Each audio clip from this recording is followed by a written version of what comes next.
Julia Torreblanca. Responder a Ricardo. Si necesitamos compartir un poquito cuál es la realidad de nuestros depósitos mineros versus los depósitos que hay, por ejemplo, en el Congo. Conozco de muy fuente cercana que el Congo, Tenki Fungurume, tiene alrededor de 4% de ley de cobre. En el Perú y en el caso de Cerro Verde, nuestra ley está alrededor del 0,30, 32, dependiendo del año y de la zona en que estamos nosotros extrayendo el mineral. Entonces, esto nos hace, como bien has dicho y recalcado tú también, Luciano, que tengamos que ser mucho más competitivos para extraer la misma cantidad de cobre, con mucho más trabajo, mucho más movimiento de tierra, y con responsabilidad medioambiental, seguridad, entre otros, y una cantidad de normas que nos regulan a todos. Entonces, respondo a la pregunta, ¿cuál es uno de los principales retos? Que la actual burocracia y los extensos tiempos para la obtención de permisos. Y no es porque las autoridades se demoren por demorarse. En realidad, los permisos que se nos solicitan son muy detallados, piden muchos controles que están bienvenidos y muchos estándares. Lo que ocurre que hoy día, y eso es algo que es ventajoso, ya no hay una sola empresa minera grande o tres como habían en los años 90. Ahora somos varios proyectos y por la complejidad del sistema de permisos, cada vez que hacemos una modificación en nuestra unidad de producción, necesitamos pedir tanto permiso ambiental como permiso, modificación de permiso de construcción o hacer alguna declaración. Hay formas que se han ido simplificando gracias al trabajo de las autoridades y al escucharnos. Podemos enviar cartas para cuando hay un cambio muy pequeño. Sin embargo, la complejidad todavía existe. Entonces, esta complejidad a veces retrasa el inicio, el desarrollo de nuevos proyectos mineros y es necesario analizar estos procesos para fomentar un entorno más atractivo a la inversión. Lo bueno es que esta carga de trabajo que tiene, por ejemplo, el SENACE o el Ministerio de Energía y Minas nos hace ver que hay interés por invertir en el Perú. Lo que necesitamos es dotar a estas entidades de más recursos humanos para que con los mismos estándares puedan agilizar la revisión de los procedimientos que tenemos en curso. Entonces, creo que se puede continuar identificando y simplificando permisos, a veces simplificar también los requisitos, hay que fortalecer la institucionalidad de las entidades que evalúan los proyectos y priorizar el silencio positivo y la aprobación automática, reformando procedimientos para poder lograr que las inversiones que estamos desarrollando ya o que quieren venir a nuestro país, a pesar de esa competencia dura que tenemos no solo en Latinoamérica, sino también a nivel mundial, puedan escoger al Perú como destino de inversiones. Y además, para poder descubrir estos 300 proyectos que necesitamos, no lo vamos a lograr si no hay exploración.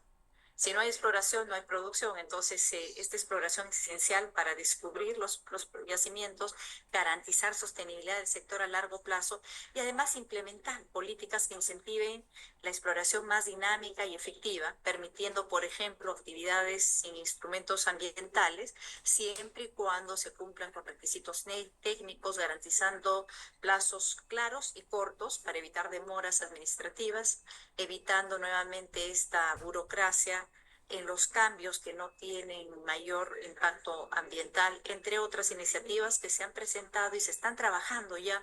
Eso es una buena noticia, tanto con el Ministerio de Economía y Finanzas, Ministerio del Ambiente, y Ángela supongo nos puede contar más después. Muchísimas gracias. Muchísimas gracias, Julia. Me quedo con esas dos ideas. Un marco regulatorio que sea flexible, pero que cautele ciertamente los altos estándares ambientales y sociales a los que se rige la industria ya. Y también el empoderamiento y el reforzamiento pues, de las instituciones que velan por supervisar las buenas operaciones dentro del sector, ¿no? Y tal vez sumaría una tercera, que es el reconocimiento pues de actores que ya llevan una serie de años en nuestro país haciendo las cosas bien, y darle ciertos fast tracks para algunas cosas que tengan que ver con ampliación de la inversión o la ejecución de vida o el periodo de vida de esos proyectos, como ustedes, ¿no? Que han ido cambiando e invirtiendo más a lo largo de estos años de operación. Muchísimas gracias, Julia. Guillermo, cuéntanos un poquito desde Southern, ¿cómo la ven? Buenos días con todos nuevamente. ¿Qué es lo que yo quisiera resaltar de las presentaciones, tanto de lo que ha expuesto Julia ahora y también de Ricardo? porque es bueno que lo sepa todo el país y toda la sociedad peruana. No estamos solos, estamos compitiendo con productores que tienen una ley de mineral mucho más alta que las nuestras. Las nuestras giran, en el caso de Julia mencionó 0.3, nosotros estamos entre 0.2 a 0.4. Entonces, si estás compitiendo con alguien que tiene 4%, que es mucho más eficiente para sacar los proyectos en menos tiempo, estás compitiendo también con la primera potencia del mundo que ha vuelto la mirada hacia el desarrollo de una industria básica como la minería. Entonces, ¿cuál es el espacio que le queda a países como el nuestro? El ser más competitivos. Nosotros tenemos que evaluar cuál es el costo de oportunidad que hemos perdido por todos esos proyectos que se han demorado 10, 15, 20 años y a veces más. Porque en el costo de oportunidad está que el Estado recibe menos recursos, que se generan menos empleos, que la pobreza se incrementa en el camino. Y que también tenemos en el ámbito interno, tenemos una minería ilegal que invade concesiones, que genera violencia y alimenta la criminalidad. Entonces, si estos desafíos tan grandes que tenemos en el país y a su vez una oportunidad enorme de fortalecer el aparato industrial en el país, teniendo en cuenta el desarrollo minero, tenemos que empezar a confiar más en aquellos productores que lo han hecho bien. Si se tratase de mí y yo tuviese, digamos, el poder de decisión, yo diría, ¿por qué no hacemos una especie de checklist con las empresas que han cumplido en términos ambientales, en términos sociales, y confiemos que nos entreguen una declaración, se comprometen a hacer A, B, C de cosas en un plazo determinado, desarrollan sus proyectos en ese plazo y vamos avanzando juntos? Porque si no, como vuelvo a repetir, el costo de oportunidad y el riesgo para la sociedad peruana es muy grande. Hay una expectativa de demanda del cobre que va a crecer enormemente al 2040. ¿Estamos en posibilidad de agarrar gran parte de esa torta con producción nacional? Sí, y eso es fortalecer a nuestro recurso humano, fortalecer a las universidades, atraer más inversión en exploración y también en el desarrollo de proyectos, porque así vamos a generar sinergias y articular más otros sectores en el país. En el caso particular de Sauder, por ejemplo, nosotros hemos construido en la región Tacna la represa de Cularjahuira y estamos también desarrollando la represa de Cayazas y tenemos una visión de alianza con la agricultura local. Este fortalecimiento de tener dos pilares de desarrollo en el país, minería, agricultura, y por consiguiente eso va a significar desarrollo de infraestructura, eso también te genera una red vial a favor de tener contacto entre las poblaciones del interior del país con el centro, digamos, comercial del país. Eso va a ser posible para que fortalezca también el turismo. Entonces, el país, en función a este pilar de desarrollo que se llama la minería, podemos alcanzar muchos beneficios para todos los peruanos. Eso es lo que quería señalar en esta primera parte, Luciano. Muchas gracias. Buenísimo, gracias Guillermo. Sí, ciertamente este es otro de los grandes puntos a favor de la inversión minera, ¿no? No solo los recursos, la contribución al PBI, la recaudación, etcétera, sino que es pues ciertamente un círculo virtuoso en muchas de las regiones donde se opera, que además pues desencadena una serie de oportunidades, como tú bien lo dices, en agro, incluso en turismo, ¿no? Y justamente eso es una de las cosas, por ejemplo, que está proponiendo Antamina dentro de su región. César, cuéntanos un poquito de cómo ven el marco regulatorio para la inversión ustedes. Gracias, Luciana Comex, por la invitación y felicitar a Ricardo por la presentación. Creo que ha sido muy clara. La conclusión es muy directa. Tenemos una demanda creciente en algo que producimos muy bien en el país, pero cada vez con una mayor competencia, ¿no? Y una competencia que es altamente competitiva, ¿no? Entonces, necesitamos, obviamente, marcos regulatorios, una competitividad regulatoria también, ¿no? Quizás es un concepto que no estamos teniendo hoy en el país, pero es importante pensar en marcos regulatorios que nos permitan también competir con estos otros países que están apareciendo, ¿no? Hoy estamos un poco enredados en esa maraña regulatoria y hay una suerte, como dicen los economistas, decimos los economistas, una pérdida de eficiencia social, ¿no? Alguien que no somos ninguno de nosotros está llevando ese valor económico importante, ¿no? Y lo estamos dejando pasar, y como dice Guillermo, ese valor económico significan personas que salen de la pobreza, que mejoran ingresos, ¿no? Mayores impuestos para el Estado, para cerrar brechas.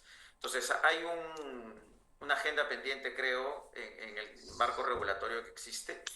Y el gran elefante blanco, como decías, creo que estaba en tu pregunta, que tiene que ver mucho con la predictibilidad, ¿no?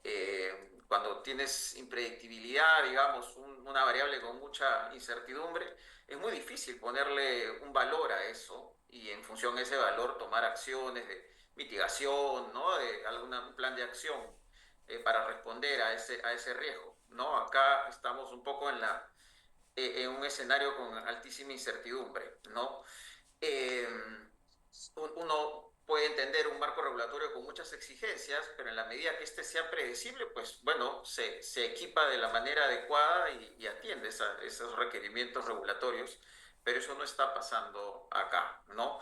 Y creo que en gran medida una de las principales fuentes de predictibilidad que hay hoy en este marco regulatorio es la propia estructura que hay en todo el proceso de evaluación y permisos. Creo que ahí hemos, de cierta manera, en los últimos años perdido un poco el norte.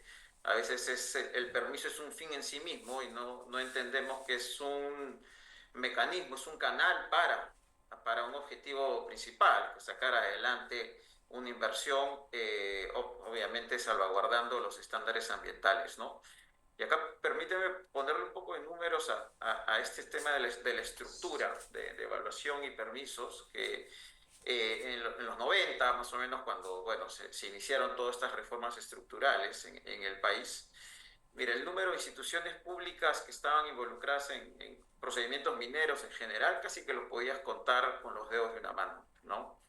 Hoy ese número ya se ha multiplicado casi por tres, entre tres y cuatro, ¿no? O sea, ha crecido de forma importante.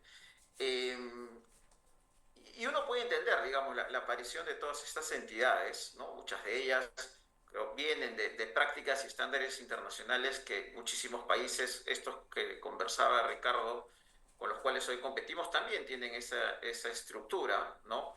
E incluso en términos de economía política, vamos a decir, sirve, le da mucha credibilidad al sector y a todos los permisos sobre los que descansa, ¿no? Nadie dice necesariamente desaparecer instituciones, pero sí es verdad que en nuestro caso, que tenemos un Estado por momentos parece disfuncional, con muchos costos de transacción y coordinación entre entidades, ese crecimiento de entidades públicas que se ha dado en el tiempo no ha sido muy ordenado ni muy orgánico, ¿no? Y esto ha llevado a esto que conocemos todos muy bien los que estamos en el sector, de reprocesos en requerimientos de información, inconsistencia muchas veces en las opiniones técnicas que hay, ya sea entre instituciones, hay mucho Estado contra Estado, pero incluso también a veces dentro de la propia institución, ¿no? Que en un momento te dice A y luego termina diciendo Z. Entonces, todos estos costos de transacción